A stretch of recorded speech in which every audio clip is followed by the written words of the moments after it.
순종으로 시작하여 순종으로 마치다, 순종으로 시작하여 순종으로 마치다라는 제목으로 말씀 함께 나눕니다. 유언, 역사를 움직인 157인의 마지막 한마디라는 제목의 책이 있습니다. 저자는 한스 할터라는 사람인데 의사 출신입니다. 한스 할터라는 저자는 오랫동안 의사로 일하며 수많은 죽음을 목격했습니다.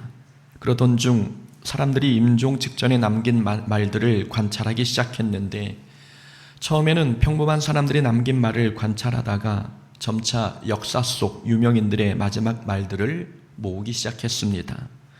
그렇게 해서 성인, 왕, 정치가, 종교인, 예술가 등 다양한 분야에 속한 인물 157명의 마지막 말들을 모았습니다.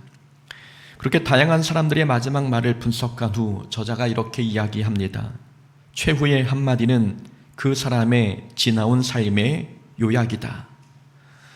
마지막 말이 준비된 유언이든 아니면 죽기 전에 갑작스럽게 튀어나온 말이든 그 마지막 말은 그 사람의 삶 전체를 반영한다고 말한 것입니다. 종교개혁자 쯔빙길리가 남긴 마지막 말은 당신들은 내 육체를 죽일 수 있지만 내 영혼은 죽일 수 없소라는 유명한 말이었습니다. 이 한마디를 통해 우리는 쯔빙길리가 죽음 앞에서도 신앙의 절개를 굳게 지켰다는 것을 알 수 있습니다. 테레사 수녀는 주님 당신을 사랑합니다 라는 마지막 말을 남겼습니다. 그 말을 보니 테레사 수녀가 평생 주님을 사랑하는 마음으로 봉사했다는 것을 알 수 있습니다. 저자 한스 할터의 말대로 생의 마지막 순간에 하는 말은 그 사람이 어떤 신념을 가졌으며 무엇을 가장 소중히 여기며 살았는지 보여주는 삶의 창문입니다. 오늘 본문은 여호수아가 생을 마감하는 시점에 남긴 유언과도 같은 말입니다. 1절과 2절을 보면 여호수아는 스스로를 나이 많아 늙었다라고 표현하며 하나님의 부르심이 멀지 않았음을 암시했습니다. 여호수아는 110세의 나이로 생을 마감했습니다. 이스라엘 지파에게 땅을 분배할 당시 여호수아의 나이가 대략 90세 되었으니 오늘 본문은 그로부터 약 20년이 지난 시점입니다. 여호수아가 이스라엘 백성에게 남긴 마지막 유언은 6절에 담겨 있습니다. 그러므로 너희는 크게 힘써 모세의 율법책에 기록된 것을 다 지켜 행하라. 그것을 떠나 우로나 좌로나 치우치지 말라. 여호수아가 남긴 마지막 당부의 말씀은 순종에 관한 것이었습니다. 말씀드린 것처럼 한 사람의 마지막 말은 그가 어떤 신념으로 인생을 살았고 무엇을 중요하게 여겼는지를 보여주는 창문입니다. 여호수아가 생의 마지막 순간에 순종을 가르쳤다는 것은 여호수아가 순종을 가장 중요한 가치로 여기며 살아왔다는 증거입니다. 여호수아는 직접 말씀에 순종해 보았고, 그래서 그 순종이 하나님의 복을 받는 비결이며 인생을 형통케 하는 지혜임을 몸소 체험했습니다. 한마디로 순종은 여호수아가 인생을 걸고 체득한 신앙의 핵심 원리였던 것입니다. 그래서 여호수아는 이스라엘 백성들에게 어떤 물질적인 복이나 유산보다도 하나님께 순종하라는 당부의 메시지를 남겼습니다. 여호수아는 갈렙과 함께 이스라엘 백성 중 유일하게 광야와 가나안 시대를 모두 경험한 사람입니다. 여호수아는 자신과 함께 출애굽했던 동시대의 사람들이 불순종 때문에 모두 광야에서 죽어가는 것을 목격했습니다. 또한 여호수아는 광야에서는 매일 만나와 물을 공급하시는 하나님의 은혜를 경험했고, 가나안 땅에 들어와서는 말도 안 되는 방법으로 적들을 무찌르시는 하나님의 능력을 체험했습니다. 그리고 3절부터 5절에 나와 있듯이 여호수아는 하나님께서 이스라엘을 위해 싸우시고 요단에서부터 서쪽 바다까지 모든 땅을 이스라엘 백성에게 기업으로 주신 것을 경험했습니다. 여호수아는 이스라엘이 누리는 모든 복이 하나님께 순종한 결과임을 온몸으로 체험한 사람입니다. 그러니 죽음을 앞둔 여호수아가 후손들에게 순종을 유언으로 남기고 싶지 않았겠습니까? 여호수아는 자신이 순종을 통해 누렸던 하나님의 복을 자녀 세대도 누리기를 바랐던 것입니다. 곧 여호수아가 마지막으로 남긴 유언은 단순한 조언이 아니라 삶으로 직접 체험하고 증명한 순종의 유산이었습니다. 저는 여호수아의 모습을 묵상하면서 도전받는 게 하나 있었습니다. 과연 우리는 여호수아처럼 다른 사람에게 신앙생활에서 이것만큼은 꼭 지켜야 합니다라고 자신 있게 가르칠 수 있는 신앙 덕목이 있는가라는 부분입니다. 내가 순종해 봤더니 하나님께서 순종을 통해 나를 형통의 길로 인도하셨어. 그러니 여러분들도 율법에 기록된 모든 것을 다 지켜 행하고 우러나 좌로나 치우치지 말아야 합니다. 순종이 곧 복의 비결입니다. 여호수아는 이스라엘 백성들에게 자신 있게 순종을 가르쳤습니다. 자신 있게 가르칠 수 있었던 이유는 자신이 직접 삶을 통해 순종의 능력, 순종의 비밀을 경험했기 때문입니다. 우리에게도 이렇게 확신을 가지고 남에게 전할 수 있는 신앙의 덕목, 신앙의 유산이 있는가 하는 부분입니다. 예수 믿어야 합니다.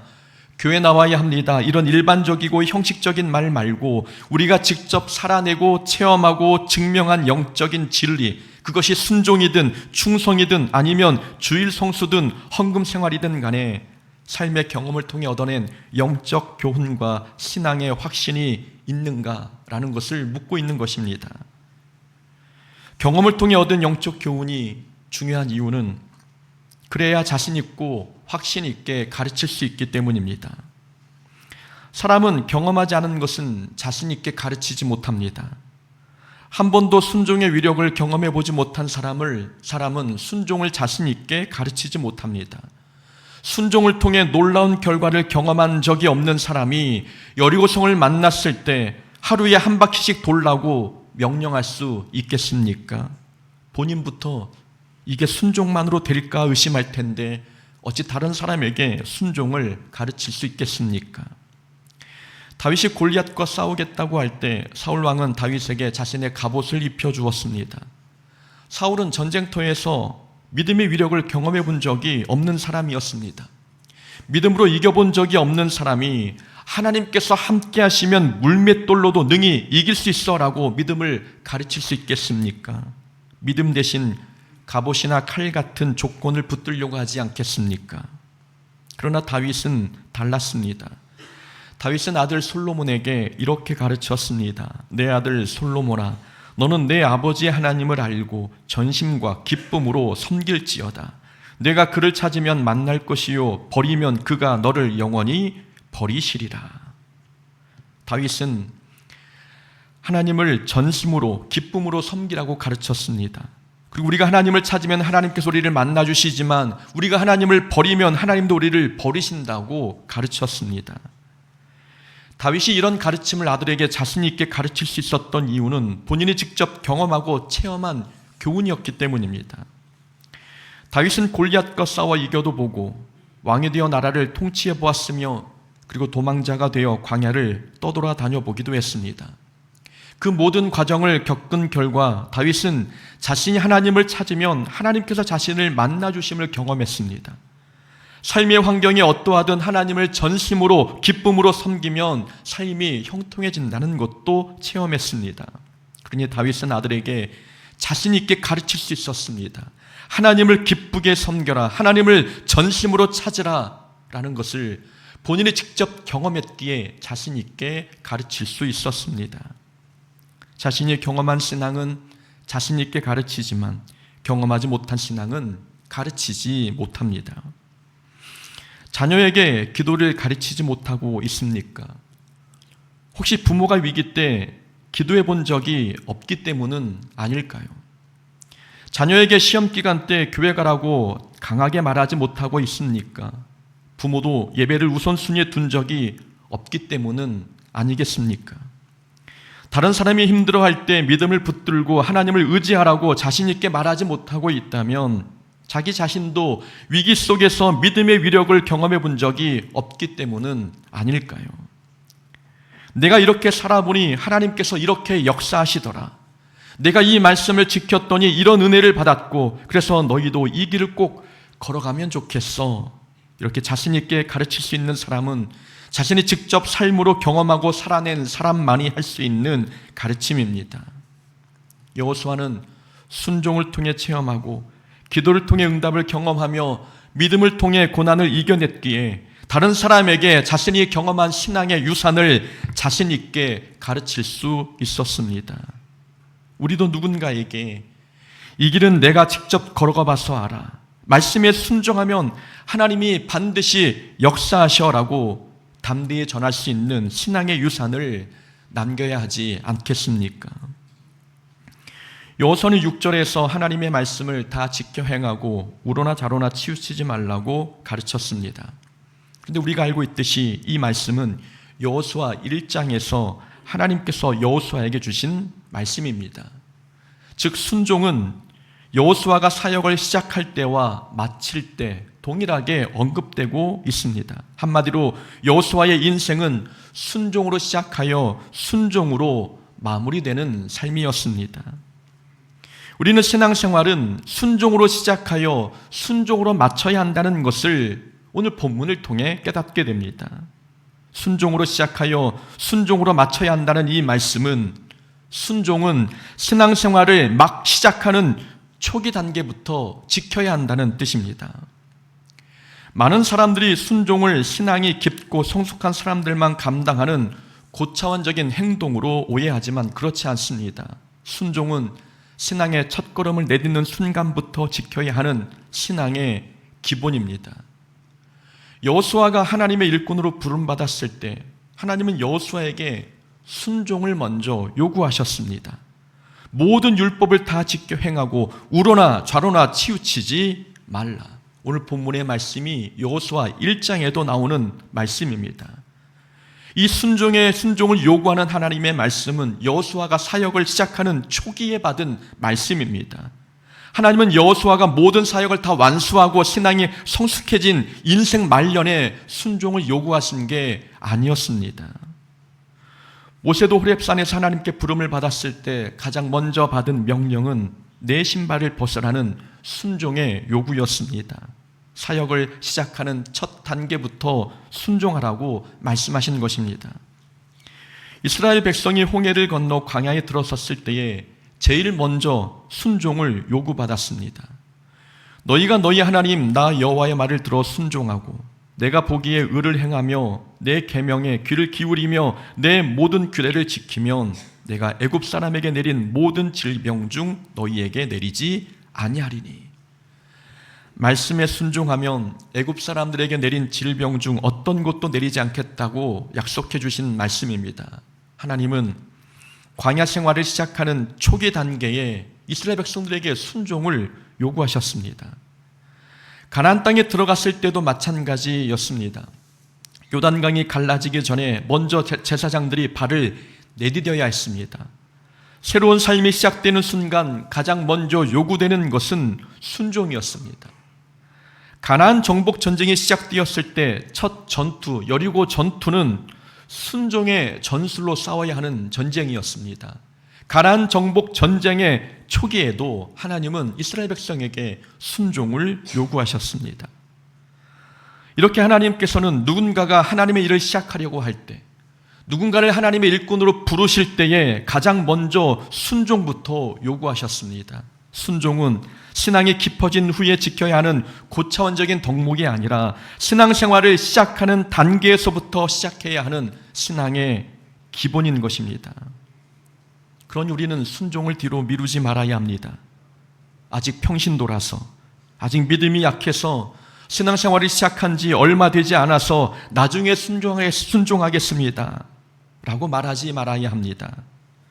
만약 믿음이 성장하고 난 다음에 나중에 순종해야겠다고 생각하고 있다면 그건 마치 운전면허를 취득하지 않고 운전부터 하겠다는 말입니다. 차를 몰려면 먼저 면허부터 따야 하지 않습니까? 신앙생활을 출발하려면 순종부터 장착해야 한다는 말씀입니다. 면허 없이 운전하면 위험하듯 순종 없이 하나님의 일부터 하려고 하는 것은 본인에게 더 위험한 일입니다. 우리가 여호수아처럼 칭찬받는 일꾼으로 기억되려면 신앙생활 시작 단계부터 순종을 배워야 합니다. 신앙의 출발선에서부터 순종을 실천해야 마지막에 가서 순종이 복이었노라 라고 고백할 수 있는 것입니다. 그렇다면 순종이 우리에게 주는 영적 유익은 무엇일까요? 여호수아는 순종이 왜 그렇게 중요하길래 마지막 임종 순간에 이스라엘 백성에게 순종을 유언으로 남겼을까요? 세 가지 유익을 찾아보면 먼저 순종이 중요한 첫 번째 이유는 하나님께서는 우리의 순종을 통해 약속을 이루어 주시기 때문입니다. 하나님께서는 항상 우리에게 복과 은혜를 약속해 주셨습니다. 그러나 그 약속은 언제나 우리의 순종을 통해 성취하십니다. 그 순종은 하나님의 약속을 현실로 만드는 열쇠입니다. 3절부터 5절에 보면 하나님께서 행하신 은혜의 사건들이 나옵니다. 하나님께서는 이스라엘 위에 대신 싸우셨고 요단에서부터 서쪽 바다까지의 모든 땅을 이스라엘 지파에게 나눠주셨습니다. 그리고 5절 하반절에 말씀하시기를 너희의 하나님 여호와께서 너희에게 말씀하신 대로 너희가 그 땅을 차지할 것이라 라고 말씀하고 있습니다. 너희에게 말씀하신 대로 너희가 그 땅을 차지할 것이라. 다른 말로 말하면 하나님께서 너희에게 약속하신 대로 너희가 그 땅을 차지할 것이라는 뜻입니다. 그러면서 하나님께서 말씀하시기를 6절에서 그러므로 너희는 모세의 율법책에 기록된 모든 것을 다 지켜 행하라고 말씀하고 있습니다. 하나님께서 약속하신 것을 얻으려면 말씀에 순종해야 함을 가르쳐주고 있는 내용입니다. 순종이 중요한 이유, 하나님께서 순종을 통해 복된 약속을 성취해 주시기 때문입니다. 내 하나님 여호와께서 너를 세계 모든 민족 위에 뛰어나게 하실 것이라. 내가 내 하나님 여호와의 말씀을 청종하면 이 모든 복이 내게 임하며 내게 미치리니. 하나님께서 이스라엘 백성이 가나안 땅에 들어가기 직전에 주신 말씀입니다. 하나님께서 이스라엘 백성을 세계 모든 민족 위에 뛰어나게 하실 것이라고 약속해 주셨습니다. 그러나 이 약속이 성취되려면 하나님의 말씀을 청종해야 한다고 가르치고 있습니다. 말씀에 순종해야 약속된 놀라운 복을 받을 수 있다는 말씀입니다. 내가 내 하나님 여호와의 말씀을 청종하면 이 모든 복이 내게 임하며 내게 이르리니 성읍에서도 복을 받고 들에서도 복을 받을 것이며 내가 들어와도 복을 받고 나가서도 복을 받을 것이니라. 말씀에 순종하면 우리가 가는 모든 곳에서 또 우리가 머무는 모든 곳에서 약속된 복을 받게 된다는 말씀입니다. 이렇게 하나님의 약속은 오직 순종을 통해 우리에게 주어집니다. 하나님께서 많은 복을 약속해 주셨어도 순종이라는 열쇠가 없으면 복의 문은 열지 못합니다. 사울왕은 제사장이 집례해야 할 번제를 본인이 직접 집례함으로 인해 이스라엘의 왕위를 빼앗겼습니다. 하나님께서 이런 사울왕에게 이렇게 말씀하십니다. 왕의 하나님 여호와께서 왕에게 내리신 명령을 지키지 아니하였도다. 만약 지켰더라면 여호와께서 이스라엘 위에 왕의 나라를 영원히 세우셨을 것이거늘 지금은 왕의 나라가 길지 못할 것이라.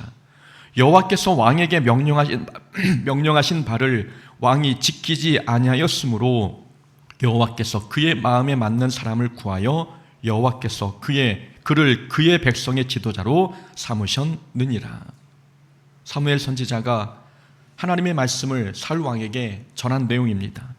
사울이 말씀에 순종했더라면 사울의 왕권이 견고해졌을 것이라는 말씀입니다. 그러나 사울이 불순종함으로 인해 하나님께서 약속하신 복이 실현되지 못했던 것입니다. 이렇게 우리에게 많은 복이 약속되어 있어도 순종이 없으면 복의 문은 열리지 않습니다. 우리가 하나님의 약속을 붙들고 살고자 한다면 순종의 삶이 반드시 함께해야 합니다. 말씀을 알고 기억하는 것만으로는 약속이 실현되지 않습니다. 말씀에 순종할 때 하나님의 약속은 우리 삶 속에서 현실이 되고 복은 실제가 되는 것입니다. 하나님은 오늘도 우리에게 평강을 주시겠다고, 우리를 형통케 하시겠다고, 또 우리의 자녀를 복되게 하시겠다고 약속해 주셨습니다. 그 복은 말씀을 듣기만 하는 자에게 임하지 않고 듣고 지켜 행하는 자에게 임합니다. 순종은 하나님의 약속을 현실로 만드는 능력입니다. 우리가 하나님의 풍성한 약속들이 우리 삶에 실현되기를 바란다면 우리가 해야 할 것은 오직 순종뿐입니다. 순종이 중요한 두 번째 이유는 순종은 받은 복을 유지하는 비결이기 때문입니다. 복은 받는 것도 중요하지만 지키는 것이 더 중요합니다. 지금 이스라엘 백성에게 요구되는 것은 받은 복을 유지하고 지키는 일이었습니다. 그러나 사사기에 보면 하나님께서 주신 가나안 땅의 복이 한 세대 만에 고통과 환난으로 바뀐 내용이 나옵니다. 5절 하반절에 너희 하나님 여호와께서 너희에게 말씀하신 대로 너희가 그 땅을 차지할 것이라 라는 말씀이 있습니다. 그 땅을 차지할 것이라 미래형으로 기록되어 있습니다. 그러니까 굵직한 전쟁을 마치고 12지파가 땅을 분배받았지만 아직 모든 땅을 완벽하게 정복한 것은 아니었습니다. 아직 곳곳에는 쫓아내지 못한 가나안 족속들이 많이 남아 있었습니다. 그래서 여호수아는 이 땅을 완벽하게 차지하려면 하나님의 말씀에 순종해야 한다고 당부하는 겁니다. 하나님께서 주신 가나안 땅을 온전히 차지하려면, 곧 받은 복을 계속 유지하려면, 하나님이 주신 이 복의 땅을 계속 지켜내려면 말씀에 순종해야 할 것을 당부한 것입니다. 12절과 13절에서도 보면 만약 이스라엘 백성이 이방 족속과 혼인하면 하나님께서 가나안 땅에 남아있는 이방 족속을 쫓아내지 않겠다고 말씀하셨습니다. 쫓아내지 않은 이방 족속은 이스라엘 백성에게 올무가 되고 옆구리에 채찍이 되며 눈에 가시가 되어서 이스라엘 백성을 가나안 땅에서 멸할 것이라고 말씀하셨습니다. 순종하지 않을 경우 이 가나안 땅이 심판의 장소가 될 것이라는 경고입니다. 젖과 꿀이 흐르는 가나안 땅이 심판의 장소가 되지 않게 하려면 계속 순종해야 한다고 말씀하고 있습니다. 그 순종은 받은 복을 유지하는 비결입니다. 이스라엘 백성들에게는 아직 영적 전쟁이 끝난 게 아니었습니다. 어찌 보면 이미 끝난 전쟁보다 남아있는 족속과의 전쟁이 더 중요했습니다. 그래서 계속해서 말씀에 순종하며 깨어 있어야 했는데 안타깝게도 이스라엘 백성은 이방 족속과 혼인함으로 인해 가나안 땅에서 고통을 당하게 됩니다. 사사기에 보면 이스라엘 백성이 말씀 순종에 실패함으로 인해 가나안 땅이 이방 족속의 침략으로 고통의 장소가 된 장면이 나옵니다. 순종을 통해 약속의 복을 받았는데 순종을 지속하지 못해 받은 복을 잃어버린 모습입니다. 이스라엘 백성이 착각한 것이 있습니다. 가나안 땅을 얻었으니 모든 전쟁이 끝났다고 생각한 것, 이것이 그들이 갖고 있는 착각이었습니다. 약속된 복을 얻기 위해서만 전쟁을 치렀지 하나님께서 주신 복을 지키기 위해서도 영적 전쟁을 치러야 한다는 것을 깨닫지 못한 것입니다. 영적 전쟁은 복을 얻기 위해서만 치르는 게 아닙니다. 복을 유지하고 지키기 위해서도 끊임없이 영적 전쟁을 치러야 합니다. 누구든지 순종을 지속하기 위한 영적 전쟁을 승리로 이끌지 못하면 아무리 많은 복을 받았어도 그 복을 지키지 못하고 잃게 될 것입니다. 씨 뿌리는 자의 비유를 보면 돌밭과 가시덤불 이야기가 나옵니다. 돌밭에 떨어진 씨앗은 뿌리를 내렸지만 뿌리가 깊지 못해 태양이 뜨니 타버렸습니다. 이 돌밭은 말씀을 듣고 기쁨으로 받았지만 환난이나 박해에 넘어진 자들을 가리킵니다. 또한 가시덤불에 떨어진 씨앗은 뿌리를 내리고 줄기까지 자랐지만 가시덤불이 기운을 막아 열매를 맺지 못했습니다.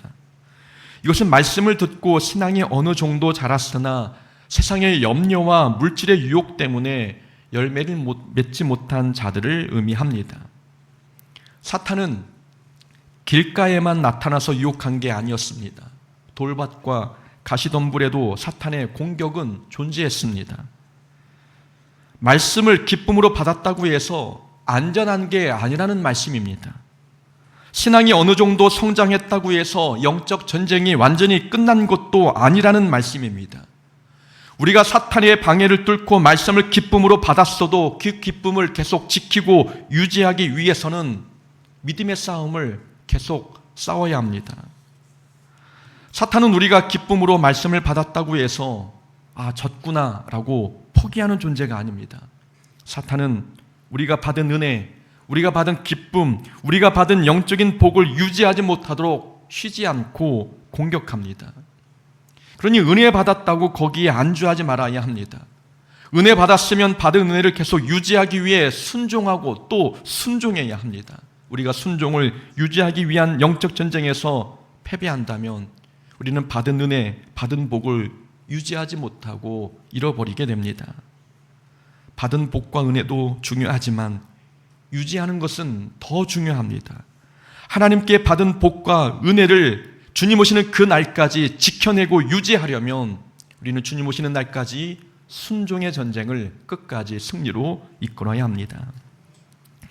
순종이 중요한 세 번째 유익은 순종이 있는 곳이 젖과 꿀이 흐르는 땅이 되기 때문입니다. 순종이 있는 자리가 젖과 꿀이 흐르는 축복의 자리입니다. 13절의 마지막 부분에 보면 이 아름다운 땅에서 멸하리라 라는 말씀이 나옵니다. 15절 마지막 부분과 16절 마지막에도 아름다운 땅에서 멸망할 것이라는 말씀이 반복해서 나오고 있습니다. 말씀에 순종하지 않으면 아름다운 가나안 땅이 멸망의 땅이 된다는 말씀이지요. 가나안 땅이 아름다운 땅이 될 것이냐 아니면 멸망의 땅이 될 것이냐는 순종의 여부에 달려 있습니다. 환경과 조건이 좋다고 해서 무조건 아름다운 땅이 되는 게 아닙니다. 아무리 젖과 꿀이 흐르는 땅이어도 거기에 순종이 없으면 멸망의 땅이 됩니다. 하지만 비록 광야라 해도 거기에 순종이 있으면 그 광야가 축복의 땅이 됩니다. 곧 젖과 꿀이 흐르는 땅은 지리적 조건이나 환경이 결정하는 게 아니라 순종이 결정합니다. 순종이 있으면 그곳이 어디든 축복의 땅, 젖과 꿀이 흐르는 아름다운 땅이 됩니다. 아간은 젖과 꿀이 흐르는 땅 한복판에서 온 가족이 멸망당했습니다. 그러나 다윗은 도망자 시절 황량한 광야에서도 하나님의 은혜와 하나님의 임재를 경험했습니다. 결과가 달랐던 이유는 불순종과 순종의 차이 때문이었습니다. 아간은 불순종으로 인해 가나안 땅을 멸망의 땅으로 만들었지만 다윗은 순종으로 인해 광야를 은혜의 장소로 바꾸었습니다. 지금 우리가 거하는 이 환경이 좋은지 나쁜지는 환경이 결정하지 않습니다. 우리가 지금 자리에서, 이 현재의 자리에서 순종하고 있다면 우리가 거하는 환경, 우리가 거하는 공동체는 좋은 곳이 됩니다. 우리 인생이 복된 인생인지 그 반대 인생인지도 물질의 양이나 사회적 위치가 결정하지 않고 우리가 하나님께 순종하고 있는지, 순종의 여부가 우리 인생이 복된 인생인지 그렇지 않은지 결정합니다. 그러니 부족한 환경을 탓하며 불평할 필요가 없습니다. 환경이 바뀌면 불평이 사라질 것으로 기대하고 계십니까? 환경이 아무리 좋게 바뀌어도 우리가 순종의 태도를 보이지 않으면 그 삶은 여전히 불평투성이가 될 것입니다. 그러나 우리가 하나님 앞에 순종하면 환경이 변하지 않아도 삶에는 기쁨과 감사가 가득해집니다. 복의 자리는 환경이 결정하는 게 아니라 순종이 결정합니다. 순종이 있는 자리가 젖과 꿀이 흐르는 자리이지 환경이 좋은 곳이 복된 자리가 아닙니다. 그러니 환경이 힘들다고 낙심하지 말고 내가 순종하고 있는지를 점검해야 합니다. 우리가 속한 공동체에 감사와 기쁨이 메말라지고 있다면 환경을 탓할 게 아니라 그 자리에 순종이 있는지 점검해야 합니다. 교회의 은혜와 사랑이 부족해지고 있다면 다른 사람을 탓할 게 아니라 우리가 순종하고 있는지 돌아봐야 합니다. 비록 광야일지라도 순종이 있으면 하나님께서는 그곳을 젖과 꿀이 흐르는 아름다운 땅으로 바꾸십니다. 순종은 하나님의 복을 불러오는 통로입니다. 그러니 순종 없이 복을 기대하지 마십시오. 순종 없이 약속 성취를 소망하지 마십시오. 순종이 없이는 받은 복도 지켜낼 수 없습니다. 그리고 순종이 없으면 아무리 좋아 보이는 자리도 반드시 무너지게 되어 있습니다. 하나님은 지금도 우리에게 복을 예비해 주셨지만 그 복은 순종하는 자에게만 주어집니다. 우리가 여호수아처럼 처음부터 순종으로 시작해 마지막도 순종으로 마치는 인생이 되어서 하나님께서 순종을 통해 공급하시는 하늘의 복을 받아 누리는 하나님의 자녀가 되기를 주의 이름으로 축원합니다. 아멘.